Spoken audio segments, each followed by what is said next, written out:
Let's talk about storytelling for everyday communication. Whether you're an author or a non author, storytelling is important.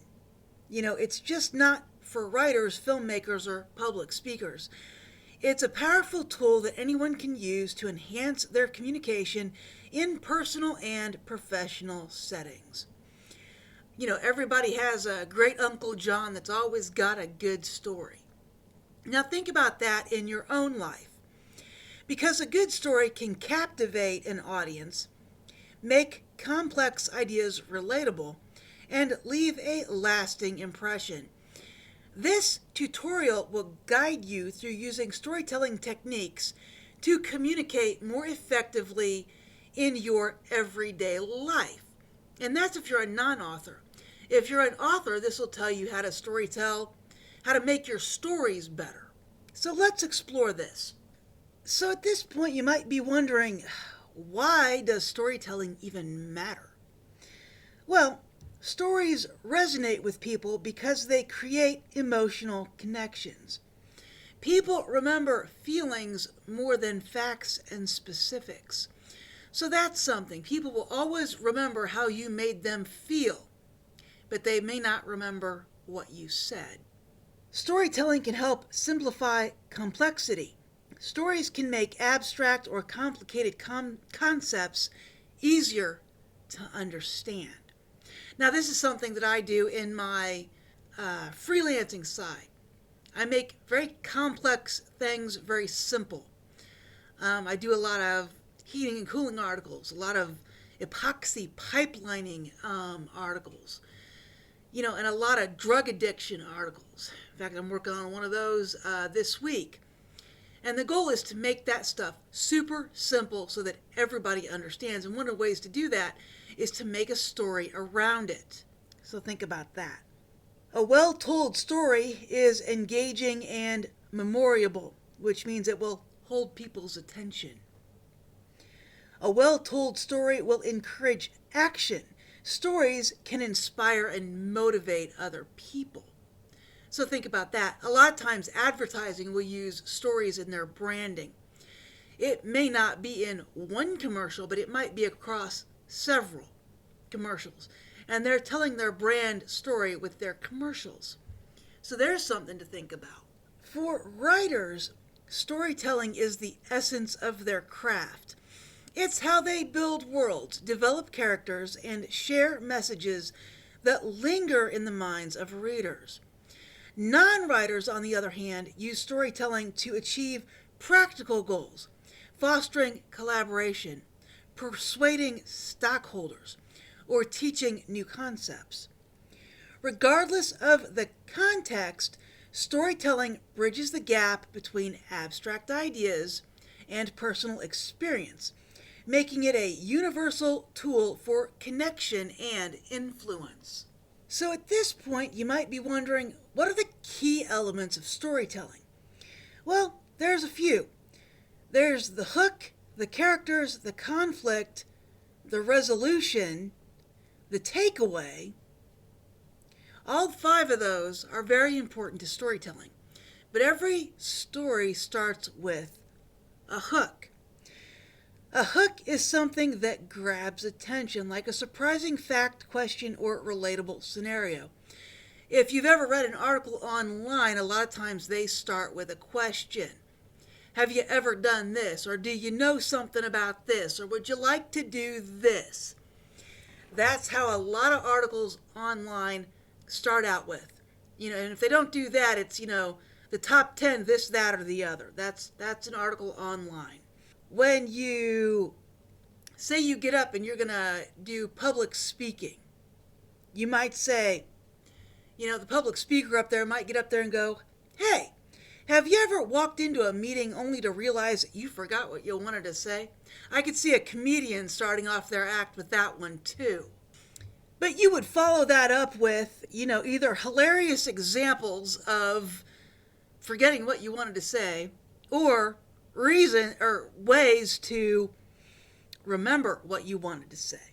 And then we have, for storytelling for novels and stuff like that, we have the characters. And of course, there's characters in company advertisements too. So you want to introduce relatable characters or perspectives, even if they're abstract. The client, the product, yourself. So, number 3, we have the conflict or the problem that needs solved. And this is where you highlight a problem or a challenge that needs a resolution.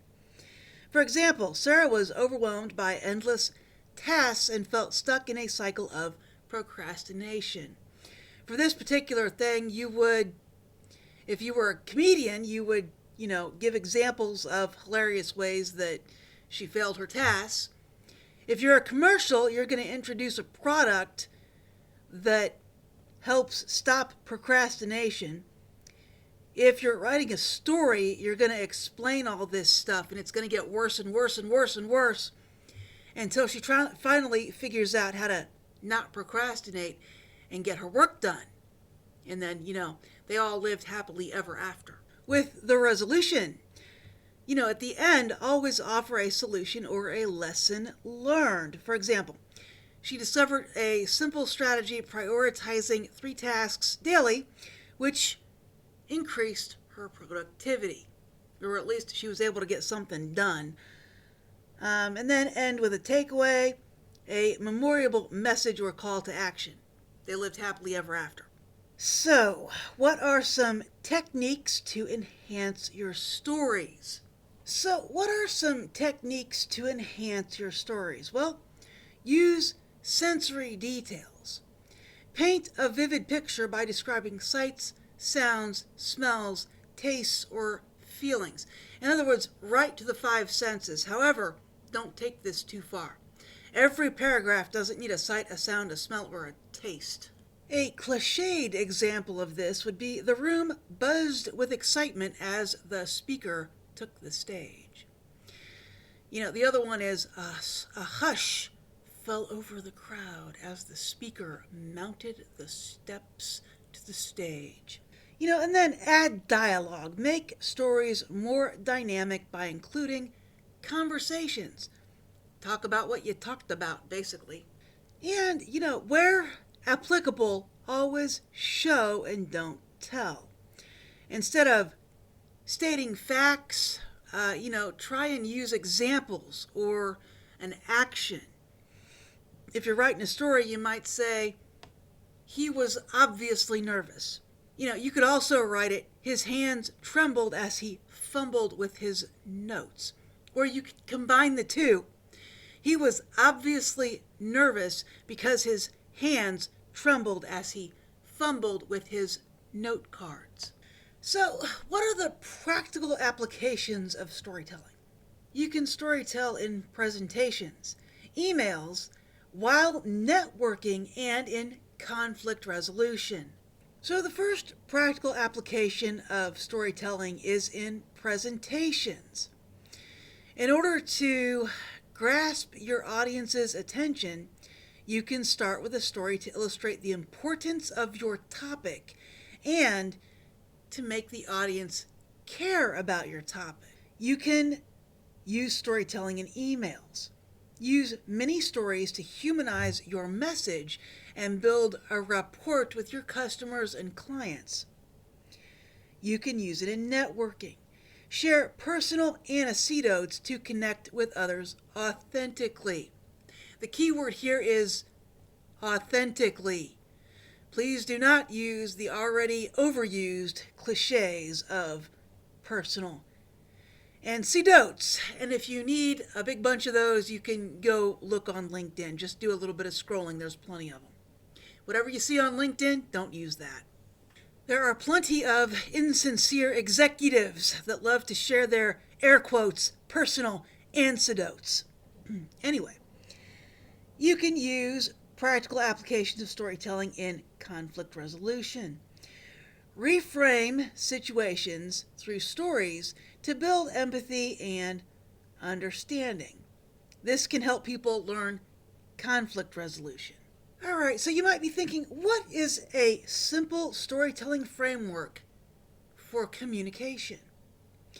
Well, why don't we set the stage first, briefly describe the context. For example, last year our team faced a significant challenge. The challenge part of it gets people's attention. Oh, what was the challenge? Then you introduce the problem, highlight the conflict or hurdle. Our biggest client was unhappy with delays and threatening to go to our competitors. Yeah. Okay. Then explain your solution. How did you keep the client? We redesigned our workflow and prioritized transparency in the updates with that client so that they knew where we were at with their project and thus were less irritated. And then share the outcome. Did it work? We retained the client, but also they referred us to 3 other new clients. Now isn't that great? So there you go. Then you conclude with a lesson. Relate the story to your audience's needs. This taught us that clear communication is key to building trust. In other words, they had to talk with the client more in order to keep them around. Good lesson to learn. I know lots of companies that could deal with better communication and better customer service. All right, so let's take a look at some practice exercises that you can do that can help you with your storytelling and communication. So let's start with some everyday anecdotes. Think of small, relatable moments from your day and practice sharing it with a friend in an engaging way. Now, if you're an author, try turning that relatable moment into a short story. Let's look at workplace scenarios. Identify a recent challenge at work and craft a story around how it was resolved. Now, you can practice your story verbally, or you can write it down again and make another short story out of it, or a social media post. Try writing a summary. Take a favorite movie or book and distill it down to 2 to 3 sentences. And once you do that, try and write a longer report on it. Like those book reports that you did when you were a kid. Try doing that again. It'll help you kind of break down a story like you would diagram a sentence. And how about some tips for success? Figure out who your audience is. Know your audience. And then tailor your story to their interests and needs. You could even create a fake person to emulate your audience. What is that person like? What do they dislike? What do they like to do? What do they wear? How do they wear their hair? Try working on authenticity. Only share stories that feel genuine to you. Remember to keep it concise. Don't let your story overshadow the main point that you're trying to make, unless you're writing a novel. In that case, definitely keep it long and make sure you make your main point while highlighting everything you're shadowing. Okay, and practice regularly. The more you tell stories, the more natural storytelling will become. And in conclusion, storytelling is a skill that can transform how you communicate, making your messages more engaging, relatable, and memorable. By incorporating storytelling techniques into your daily interactions, you'll be better equipped to connect with others and leave a lasting impression. So feel free to work on your stories. Tell your stories, write down your stories. Use social media to tell your stories. And have a great day. And as always, if you liked this video, please like and subscribe, and I will talk to you later.